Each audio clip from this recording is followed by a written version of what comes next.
Hey everyone, Jake here, and the news today is that some original Metroid Prime developers are unhappy with the way they are being credited in Metroid Prime Remastered.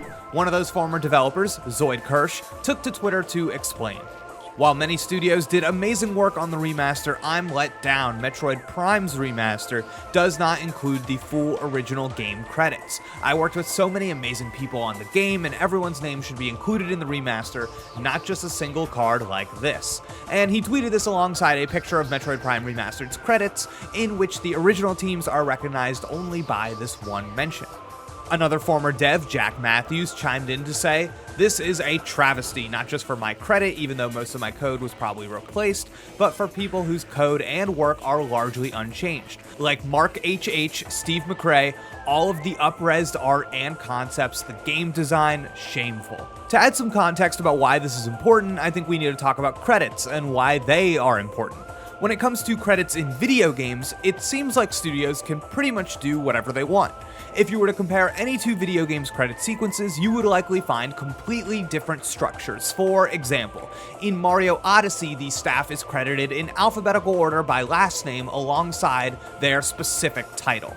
But in Super Mario 3D World plus Bowser's Fury, the titles are discarded in favor of just listing names, and then in New Super Mario Bros. U Deluxe, you'll find that the credits are broken down by discipline. Again, if you look through any game, you'll pretty much find a different permutation of this device. Now, if you're at least a little familiar with movie credits, on the other hand, you're probably thinking that those are almost always pretty much the same. And that's because the film industry is largely unionized and there are rules about how one must implement credits. Now, because video games are increasingly large in scope and take longer and longer to make, it's not hard to imagine how credits can be lost, intentionally or not, in the shuffle. You could work on a game for over a year, but take a job somewhere else before development is finished, and hey, if you're not employed by that studio when the game releases, who is going to make sure that you are in the credits? Probably not the studio. And fickle credits make it harder for people that actually worked on a game to find other jobs, as well as making it harder for the people doing the hiring to verify their applicants.